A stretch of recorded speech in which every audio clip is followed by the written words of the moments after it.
2026 में अगर घर बनाने जा रहे हो तो ये वीडियो देख लेना। एक स्ट्रॉन्ग घर बनेगा, अच्छा घर बनेगा, ना कोई ठेकेदार आपको बेवकूफ बना पाएगा और क्वालिटी के साथ काम होगा। क्यों होगा? क्योंकि ये 30 बातें आपको पता होनी चाहिए और यही 30 बातें आपको क्या करनी है, एग्रीमेंट पे लिखवानी है। कोई कोर्ट में जाके एग्रीमेंट मत करवाओ, लेकिन थोड़ा बहुत डिटेल ले लो ठेकेदार से। अगर आपका ठेकेदार आपको 1500, 1600, 2000 रेट बोल रहा है, उस रेट में वो क्या क्या करके देगा आपको नहीं पता है, तो ये वीडियो देखो, पूरा बताऊंगा क्या क्या करके देगा। और जब घर बनाओगे ये 30 बातें जरूर ध्यान रखना, सही से घर बनेगा। डिटेल सुन लो। किसी भी ठेकेदार को काम दो, भले लेबर कॉन्ट्रैक्टर को, भले फुल मटेरियल वाले कॉन्ट्रैक्टर को, भले आपका जान पहचान का हो, एग्रीमेंट जरूर बनाओ। और एग्रीमेंट में लिखवाना क्या है ये इस वीडियो में मैं कंप्लीट आपको बता दूंगा, एक एक चीज।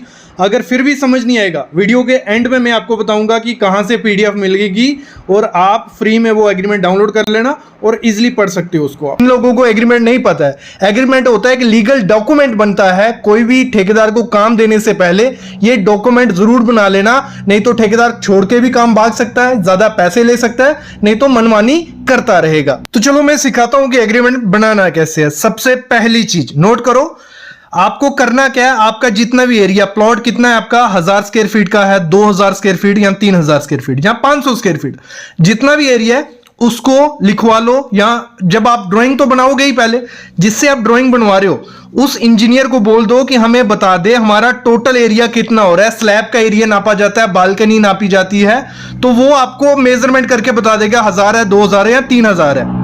जब ये हो जाता है, आपके पास एरिया आ जाता है कि 1000 स्क्वायर फीट हमारा एरिया बन रहा है, इसको अपने एग्रीमेंट पे लिखवाओ। पहला काम ही यही करना है कि उस पे लिखवाना है कि 1000 स्क्वायर फीट की हमारा एरिया है। फिर आपने कॉन्ट्रैक्टर चूज कर लिया कि ये कॉन्ट्रैक्टर हमारे घर के लिए सही है, सब कुछ सही है इसका कॉन्ट्रैक्टर का, उसको चूज कर लिया और उसको पूछो क्या रेट वो दे रहा है। 1000 में दे रहा है काम, मतलब 1000, उसने आपको रेट दे दिया कि मैं 1300 रुपया लूंगा फुल मटेरियल के साथ। कितना? 1300 रुपया।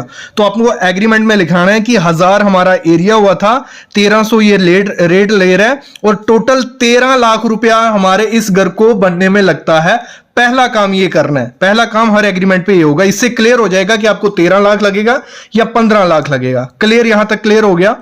फिर दूसरी चीज आपको क्या करनी है, जो भी ड्राइंग होगी, आपने ड्राइंग बनवाई होगी, मैं कहूंगा ठेकेदार से कभी भी ड्राइंग मत बनाओ, किसी इंजीनियर से बनाओ, किसी अलग फर्म से बनाओ और ठेकेदार आपका अलग रहेगा, तो आपके घर की कंस्ट्रक्शन सही से होगी। ये चीज है।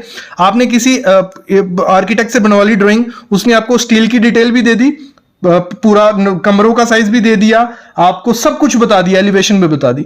फिर उसको आपने एग्रीमेंट पे लिखना है कि ये जो ड्राइंग है इसके हिसाब से हमारा काम होना चाहिए। दूसरा काम ये लिखवाना है आपको।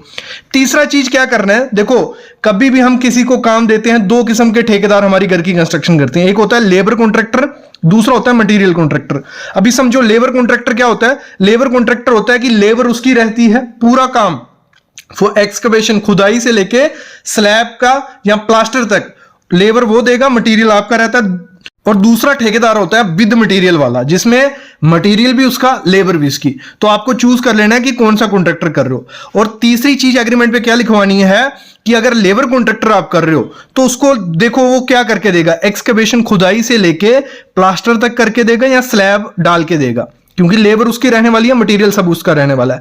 होता क्या है इसमें, आप एग्रीमेंट पे नहीं लिखते हो और मिस्त्री क्या करता है, आपसे लेबर कॉन्ट्रैक्ट पे काम ले लेता है। उसने एग्जांपल ले लो 210 रुपए पर स्क्वायर फीट के हिसाब से आपसे काम ले लिया। आपने एग्रीमेंट पे नहीं लिखा होगा तो 210 में क्या पता वो स्लैब बोले कि आपका जो मिक्सर होगा वो आप दोगे, जो फावड़ा होगा वो आप दोगे। तो ये चीजें पहले ही मेंशन कर लेनी है कि तूने एक्सकवेशन लेके स्लैब तक या प्लास्टर तक काम करना है। टोटल जो भी मटेरियल हमारा रहेगा, लेबर तेरी और इंस्ट्रूमेंट तेरे, ये चीज कर देना है। फिर 210 में करके क्या देगा, सेप्टिक टैंक नहीं करके देगा तो उसको लिखवा लो कि ये नहीं करके दूंगा। पैरापिट करके देगा कि नहीं करके देगा, ये लिखवा लो। सीडी करके देगा, नहीं करके देगा, ये लिखवा लो। माउंटी करके देगा, नहीं करके देगा, या बाउंड्री वॉल। ये 4-5 चीजें होती हैं जो उस रेट में, लेबर रेट में नहीं होती हैं। तो ये आपको पहले उससे पूछ लेना है या लिखवा लेना है एग्रीमेंट पे। देखो अगली चीज होती है जब आप विद मटेरियल देते हो, मेन काम उसमें हो जाता है, क्योंकि लेबर जो कॉन्ट्रैक्टर का एग्रीमेंट होता है वो छोटा सा होता है, लेकिन विद मटेरियल में आपको बहुत ध्यान देना पड़ेगा, क्योंकि उसमें मटेरियल यूज करने वाला है। ठेकेदार आपसे काम ले लेगा 1200 1300 स्क्वायर फीट में, वो पैसे कहां से पूरे करेगा? क्योंकि लो रेट में वो काम अगर ले लेते हैं फिर पैसे पूरे करते हैं मटेरियल अच्छी क्वालिटी का यूज नहीं करके। तो वो मैं आपको एग्रीमेंट में बताऊंगा कैसे आपको लिखवाना है। वो कभी आपसे धोखाधड़ी नहीं कर पाएगा। सब कॉन्ट्रैक्टर नहीं करते हैं, कुछ करते हैं, लेकिन कुछ से भी हमें बचना पड़ेगा। देखो जब मटेरियल कॉन्ट्रैक्टर को आपको काम देना है, पहले तो लिखवा लेनी है टोटल मटेरियल और लेबर उसकी रहेगी, फिर उससे लिखवाना है क्या क्या करके देगा। क्योंकि गेट नहीं करके देते हैं, वो बाउंड्री वॉल कभी कभी नहीं होती, सेफ्टी टैंक नहीं होता है, वाटर टैंक नहीं होता है, तो ये चीजें पहले उसको पूछ लेनी है कि इस रेट में आपको करके क्या देगा, वो लिखवा लेना। अगली चीज शुरू होती है स्पेसिफिकेशन, जो मटेरियल आपको यूज होने वाला है। सबसे पहली चीज है ईंट जो हमारी यूज होगी, उसमें आपको उसको पूछना है कि लाल ईंट यूज करने वाला है, फ्लाई ऐश या डबल एसी ब्लॉक, इन तीनों में से एक ऑप्शन आपको लिखवा लेना है कि हम लाल ईंट यूज करने वाले हैं। लाल ईंट में 3 ग्रेड आते हैं, ए बी सी। उसको पूछ लेना है कि ए क्वालिटी की तो नहीं यूज करेगा, लेकिन एटलीस्ट बी क्वालिटी की ब्रिक होनी चाहिए, अच्छी क्वालिटी की। अगर नहीं हुई तो आप उसको बाद में बोल सकते हो। और चेक कैसे करनी है क्वालिटी कैसी ब्रिक की, वो वीडियोस बनाई हुई है, वो देख लेना। और फिर आपको लिखवाना है कि जो 9 इंच की दीवार होगी आपकी, ठीक है, घर में 9 इंच की दीवार होगी, उसमें जो मोटार बनाएगा, वो जो मसाला बनाएगा, वो 1:5 का होना चाहिए या 1:4, जो भी है। 1:5 क्या हो गया, 1 में सीमेंट और 5 में सैंड, तो इस तरीके का मसाला बना के लगाएगा। और 4 इंच की दीवार जब करेगा 1:4 का मसाला आपको बनाना है, नहीं तो वो 1:6 का बना रहे हैं, 1:5 का आपको कोई पता नहीं, क्योंकि आपने एग्रीमेंट पे लिखा ही नहीं है। जो उनका मन करेगा वो बनाएगा, जहां वो पैसे बचा लेते हैं, ठीक है। तो आपको ये लिखाना है 9 इंच की में 1:5, 4 इंच की 1:4, ठीक है। और आपको बता देना है कि जब ब्रिक करोगे पहले ब्रिक को भिगो लेना। ये तो चलो एग्रीमेंट में इतनी चीजें नहीं लिखते हैं, लेकिन ये रेशियो आप जरूर लिखवा लेना। अगली चीज होती है सीमेंट, जो हमारा लगाने वाला है सीमेंट, उसको लिखवाना आपने। वो आपको सीधा क्या लिख के दे देते हैं, ब्रांड लिख के दे देते हैं, अल्ट्राटेक, एसीसी, बड़े बड़े ब्रांड आप देखते हो, आप हाँ कर देते हो कि हाँ ठीक है, अच्छा लिखा है इसने। लेकिन उधर लिखना है कि पीपीसी सीमेंट रहेगा या ओपीसी सीमेंट। पीपीसी सीमेंट बहुत अच्छा रहता है प्लास्टर के लिए, और अच्छी घर के लिए अच्छा है पीपीसी सीमेंट, तो पीपीसी लिखवाना है। ओपीसी में 3 ग्रेड आते हैं, 43, 53 या 33, तो वो चीज आपको लिखवा लेनी है। मैं कहूंगा पीपीसी सीमेंट लगाओ या ओपीसी 43 लगाओ, भले वो अल्ट्राटेक का है, एसीसी है, जाम्बूजा है, जो तीनों अच्छे हैं, इनमें से कोई भी लगता है करवा लो। और साथ ही साथ जब वो सीमेंट लेके आए, या उसको एग्रीमेंट पे लिखवा लो कि हमें नया 3 महीने ज्यादा पुराना सीमेंट नहीं होना चाहिए, 3 महीने नया सीमेंट होगा, वो अच्छी स्ट्रेंथ होती है। जितना पुराना सीमेंट होते जाता है वो खराब होता जाता है। स्टील, फिर जब स्टील लिखवाना है आपको, 2 किस्म के स्टील होते हैं, प्राइमरी सेकेंडरी। ऐसी कुछ बात मेंशन नहीं है ना एस कोड पे ना कहीं पे है, लेकिन प्राइमरी स्टील में उसको बोलता हूं जो टाटा हो गया, जिंदल हो गया, विजैक हो गया, सेल हो गया।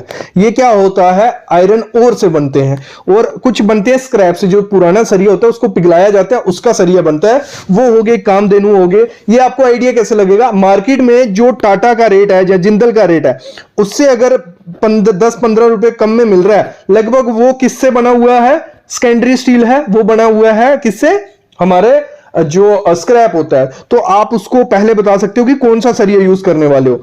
अगर सेकेंडरी स्टील रहेगा तो थोड़ा रेट आप वो कर सकते हो आगे पीछे। अगर आपने एग्रीमेंट किया ही नहीं है तो वो कामधेनु लगा देगा, तो क्या आपको कोई बोल नहीं सकोगे, तब तो आपको लिखवा लेना है कि टाटा, जिंदल या कोई भी यूज करने वाला है।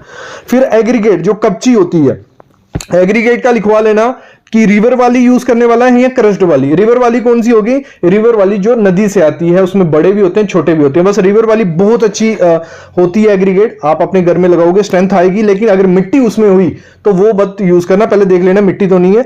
बाकी जिस एरिया में नहीं मिलती है रिवर वाली, वहां आती है क्रश, जो क्रशर से बनती है, उसमें क्या देखना है आपको, क्यूबिकल यूज करने हैं। जो एग्रीगेट का दाना होता है ना, वो एलोंगेटेड, फ्लेकी और एलोंगेटेड नहीं होने चाहिए। फ्लेकी क्या पतले से होते हैं, लंबे से होते हैं, वो वाले अच्छे नहीं होते हैं। गोल गोल जो रहेंगे, गोल नहीं रहेंगे, क्यूबिकल रहेंगे, वो यूज करोगे, उसमें स्ट्रेंथ बहुत अच्छी आती है। तो ये चीज आपको बता देना है उसको कि एग्रीगेट ये होना चाहिए। सैंड, नदी की सैंड यूज करनी है या एम सैंड। नदी की सैंड में मिट्टी नहीं होगी तो सबसे अच्छी है।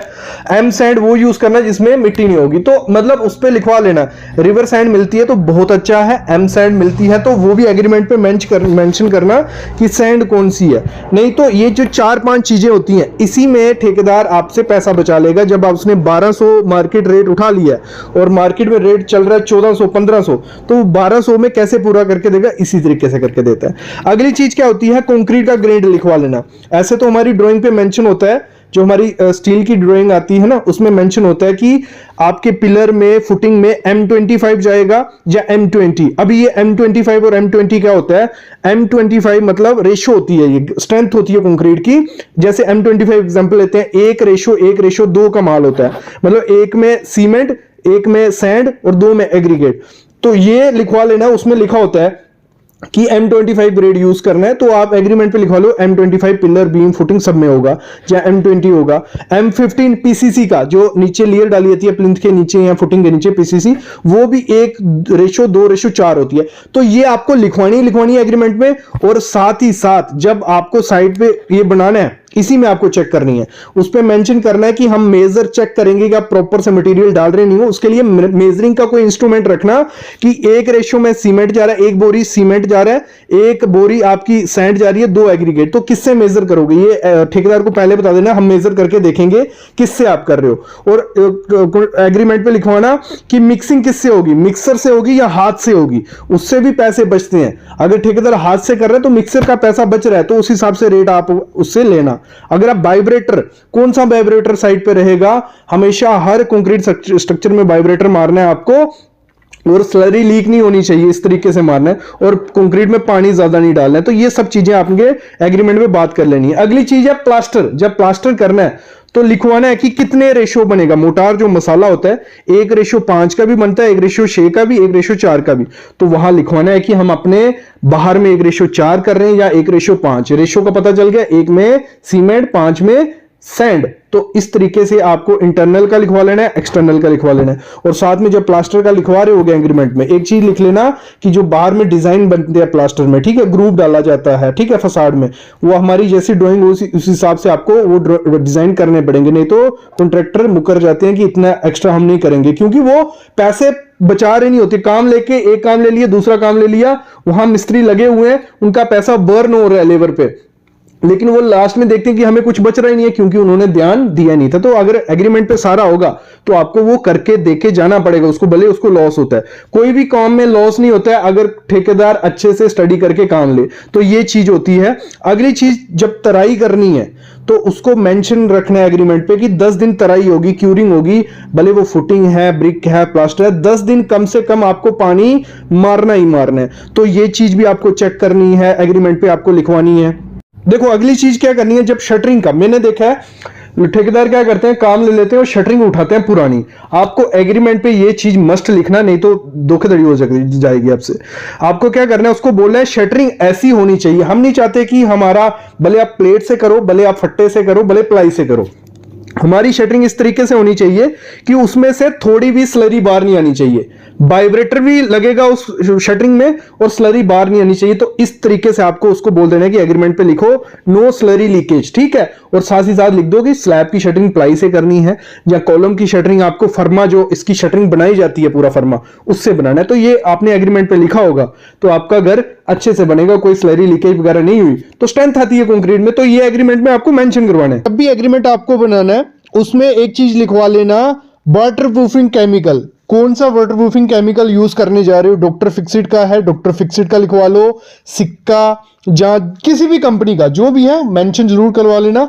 और कितना, किस एरिया में कितना लीटर लगेगा वो भी लिखवा लेना। जैसे बाथरूम में होगा, टेरेस में होगा, तो अपने एग्रीमेंट पे मस्ट मेंशन कराओ।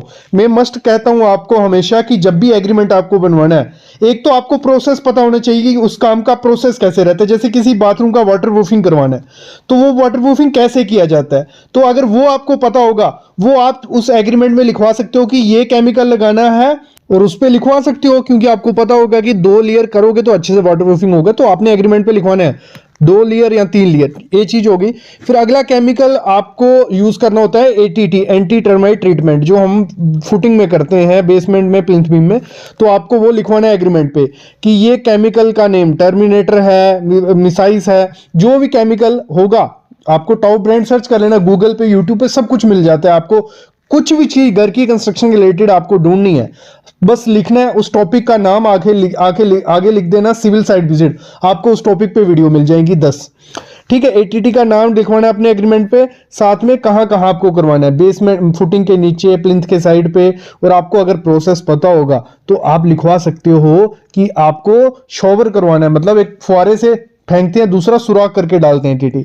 तो दोनों तरीके से आप मेंशन कर सकते हो। फिर जो हाकिंग होती है, आपका जो पिलर होता है स्मूथ सरफेस होता है, स्लैब स्मूथ सरफेस होती है, डायरेक्ट प्लास्टर चिपकाने जाओगे तो नहीं चिपकेगा। तो एग्रीमेंट पे लिखवा देना कि हमें अपनी हाकिंग करवानी है। ठेकेदार के आपने जो जो काम आपको करवाना है ना, एग्रीमेंट पे होगा तो आपको चिंता करने की आगे जरूरत नहीं पड़ेगी। तो हाकिंग लिखवा देना, जैसे पिलर खुलेगा या स्लैब खुलेगी बॉटम का, तो आपको हाकिंग करनी होती है, रफ सरफेस करना होता है कि प्लास्टर चिपक जाए। तो वो मेंशन करवा देना है कि इतने स्क्वायर मीटर में कम से कम 200 बार वो निशान होने चाहिए, तो अच्छे से प्लास्टर चिपकेगा। नहीं तो वो बोल देगा कि हाकिंग करना है।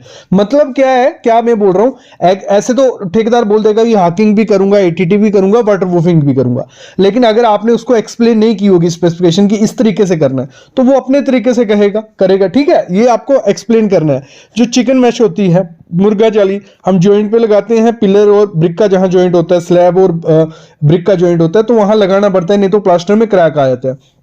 तो वहां मेंशन करो कि चिकन मैश हर एक जॉइंट पे होनी चाहिए, और जो पट्टा कटेगा वो 7 इंच का कटेगा, और उसको आपको नेल लगा के चिपकाना है। तो ये स्पेसिफिकेशन मेंशन करो। जो भी बड़े बड़े काम होते हैं, कंस्ट्रक्शन होते हैं ना, उसका BOQ होता है, उसकी अलग से स्पेसिफिकेशन होती है, वर्क ऑर्डर आता है, ठीक है, उसमें यही चीजें लिखी होती हैं। और छोटे घर की कंस्ट्रक्शन में हमारा कॉन्ट्रैक्टर का एग्रीमेंट होता है, इसमें हमें वो चीजें करनी है।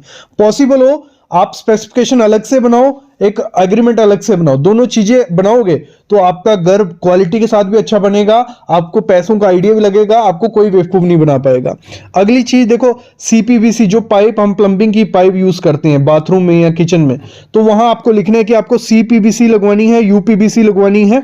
फिर लिखना है ब्रांड कौन सा, सुप्रीम करना है, सुपर शक्ति, या कुछ जो भी ब्रांड आपके एरिया में अच्छे हैं वो यूज करने हैं। और हर चीज के ब्रांड के बारे में मैंने बात की है, हर एक टॉपिक में मैंने बात की है। यहां मैं एग्रीमेंट बता रहा हूं कि ऐसे ऐसे एग्रीमेंट बनाना है, लेकिन उसके अंदर क्या लिखना है उसके लिए वीडियोस देखना आप चैनल पे जाके, ठीक है।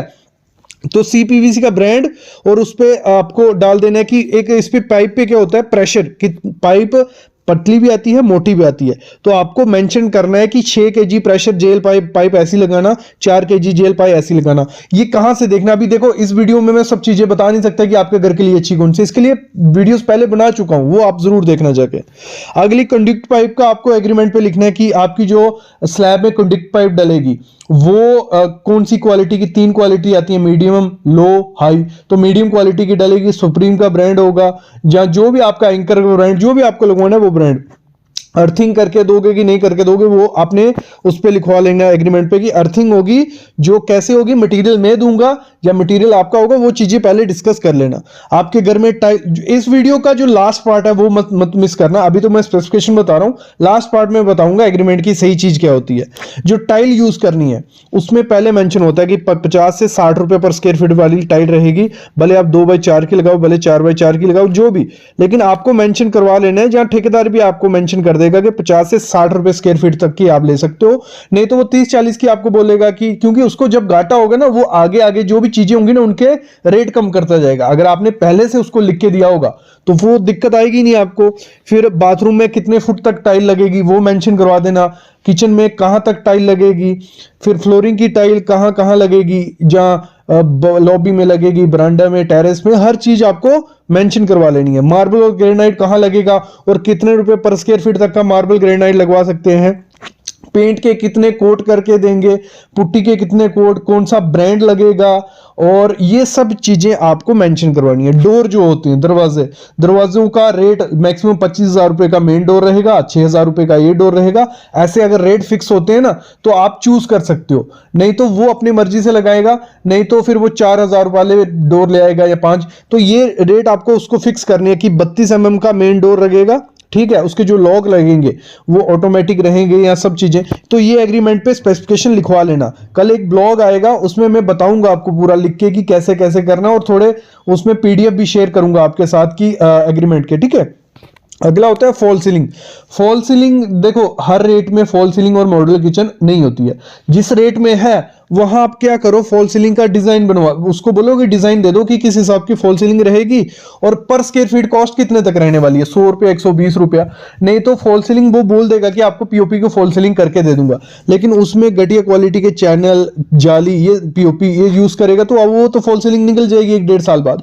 तो आपको उसको रखना है कि इस ब्रांड का जीपी रॉक के चैनल होंगे और जो पुट्टी होगी जीपी रॉक की होगी। तो इस तरीके से फॉल सीलिंग का डिजाइन भी मेंशन करना और मटेरियल भी। मॉड्यूलर किचन में देखो, मॉड्यूलर किचन वो बोल देते हैं कि आपका 2000 रुपए पर स्क्वायर फीट हम रेट लेंगे, मॉड्यूलर किचन बना के दे देंगे, लेकिन जो मॉड्यूलर किचन बनाएंगे वो फिर अच्छी नहीं होगी। उसकी ड्राइंग ले लो पहले, जब आपकी सारी ड्राइंग बन रही है ड्राइंग दे दो उसको कि इस तरीके से मॉड्यूलर किचन बनानी है, मटेरियल कौन सा, ब्रांड कौन सा, क्योंकि 100-200 ब्रांड आते हैं मॉड्यूलर किचन में, तो वो ब्रांड आपको मेंशन करवाने हैं। सिंक 2 बोल वाली लगेगी, एक लगेगी, या ग्रेनाइट जो भी एसएस की जो भी है, टाइल कहां तक लगेगी, प्लाईवुड लगाओगे, एमडीएफ लगाओगे, एक्रेलिक शीट लगाओगे या माइका लगाओगे, ये चीजें मॉड्यूलर किचन में मेंशन कर लेनी है। विंडो डोर के फ्रेम जो रहते हैं वो मेंशन कर लेने हैं कि किसके रहेंगे, एमएस के रहेंगे, एल्युमिनियम के रहेंगे, यूपीवीसी के या जापानी चौखट, वो मेंशन करवा लो। इलेक्ट्रिक का जो भी ब्रांड है, स्विच और हेवल है मतलब वायर है, तो उसके ब्रांड मेंशन करवा लो। जो फायर रेजिस्टेंट तारें आती हैं वो लगवानी है वो लगवा लो। ये सब चीजें एग्रीमेंट पे मेंशन करवा लो।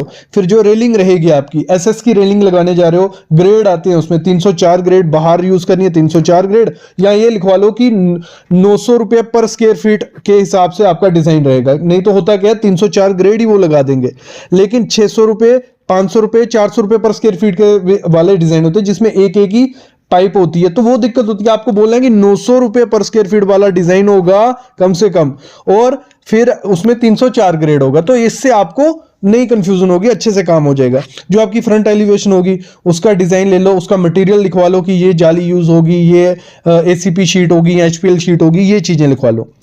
अभी मेन मुद्दे पे आते हैं, जो एग्रीमेंट पे मेन चीज होती है वो लिखवानी होती है। ये तो स्पेसिफिकेशन होगी ना, ये अलग से भी लिखवा सकते हो, एग्रीमेंट पे भी लिखवा सकते हो। एग्रीमेंट पे मेन चीज होती है टाइम लिमिट।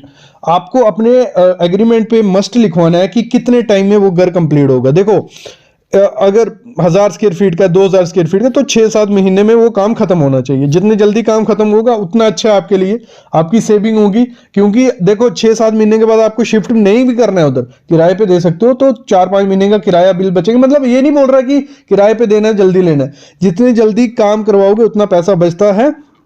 और ये अपने एग्रीमेंट पे लिखवा लेना 7 महीने, 7 से 8 महीने लिखवा लो। अगर 8 महीने में वो नहीं देगा तो फिर आप उस पर पेनल्टी मार सकते हो। तो ये चीजें आपको लिखवानी है। पेमेंट का स्केड्यूल मोस्ट इंपॉर्टेंट चीज होती है कि पेमेंट कब कब देनी है, तो वो एक स्केड्यूल बना लेना। ये नहीं कि 8 लाख दे दिया आज, 2 लाख कल, 50,000 कल, परसों 30,000, ना आपको याद रहेगा ना उसको पैसे खा जाएगा। तो इससे क्या करना है, 10% ऐसे लिख लेना, फुटिंग होगी 10% आपको दे दूंगा। फिर आपको जैसे आपका प्लिंथ बीम हो गया 15% आपको दे दूंगा, जैसे दीवारें हो गई 15% फिर दे दूंगा, 10% स्लैब के बाद, प्लास्टर के बाद, ऐसे ऐसे परसेंटेज में आप पैसे उसको दोगे तो सही रहेगा, आपका पैसा भी सेव रहेगा। नहीं तो दिक्कत आ जाएगी, एक्स्ट्रा पैसा ले लेगा, काम नहीं हुआ होगा, फिर वो दिक्कत आती रहती है। अगली चीज आपको क्या एग्रीमेंट में लिखवानी है, जो भी एक्स्ट्रा काम होगा, ठीक है, जो हमने मेंशन नहीं किया एग्रीमेंट में या ड्राइंग में, बहुत इंपॉर्टेंट चीज है, वो काम आप जब भी करोगे घर की कंस्ट्रक्शन में हमें पहले बता लेना कि ये काम करने वाला हूं और ये रेट है उसका, फिर ही वो काम करना। नहीं तो ठेकेदार क्या करते हैं, पहले काम कर देंगे, ठीक है, तो फिर बाद में बोलेंगे कि तो ये तो एग्रीमेंट में था ही नहीं, हमने कर दिया है, अभी इसका ये रेट है। तो वो चीज नहीं करनी है, पहले बता लेना फिर काम करना, फिर उसका पैसा मिलेगा। तो ये चीज मेंशन कर लेना। और ये जो एग्रीमेंट बनाओ सिर्फ पीडीएफ वगैरह बना के मत रखो, इसको साइन करवाओ लीगली। अब पॉसिबल है कोर्ट जाके नोटरी से करवा लो, ये थोड़ा बहुत सिग्नेचर वगैरह रहे होंगे तो आप लीगल एक्शन ले सकते हो कि अगर काम सही से नहीं होता है या ठेकेदार भाग जाता है, कुछ होता है, तो ये चीजें होती हैं। देखो ये मोस्ट इंपॉर्टेंट चीज होती है, वही ठेकेदार ये लिख के आपको देगा जो अच्छा ठेकेदार होगा, कि अगर 6 महीने के अंदर कोई डिफेक्ट आता है घर में, छोटे मोटे क्रैक्स आते हैं या पपड़ी बन के मटेरियल निकलता है, कुछ भी दिक्कत आती है 6 महीने के अंदर, हम आपको वो फ्री में सही करके देंगे। ये एग्रीमेंट पे जरूर लिखाना, क्योंकि ये बहुत इंपॉर्टेंट चीज होती है। तभी वही कॉन्ट्रैक्टर लिख के देगा जो अच्छा मटेरियल यूज करेगा, अच्छे से काम करेगा। नहीं तो जैसे ही आपकी पेमेंट क्लियर हुई दूसरे दिन ठेकेदार फोन उठाना बंद कर सकता है आपका। तो ये लिखवाया होगा, और ऐसे ही कॉन्ट्रैक्टर को काम देना जो ये चीज मस्ट आपको लिख के देता है। देखो वीडियो काफी लंबी हो गई है, मेरे को पता है, जिन्होंने देखा है तो अच्छी बात है, और अभी आपको अगर डॉक्यूमेंट चाहिए, वो पीडीएफ चाहिए, वो हमारी वेबसाइट पे जाके मिल जाएगी, वो भी डिस्क्रिप्शन में लिंक है। मेरा टेलीग्राम ग्रुप है, वहाँ ज्वाइन कर लो, मैसेज करो कि हमें एग्रीमेंट चाहिए, मैं आपको एग्रीमेंट दे दूंगा, या व्हाट्सएप पे मेरे को पर्सनली मैसेज करोगे तो वहाँ पे भी दे दूंगा। तो अभी लेते हैं अलविदा, लेकिन प्लीज़ चैनल को सब्सक्राइब कर लो और बेल आइकन दबा लो। अभी हमारा डेली लाइव अपडेट मैं करता हूँ, लाइव आता हूँ, उसमें भी आप क्वेरीज जो हो, कंसल्टेशन लेनी हो, ले सकते हो।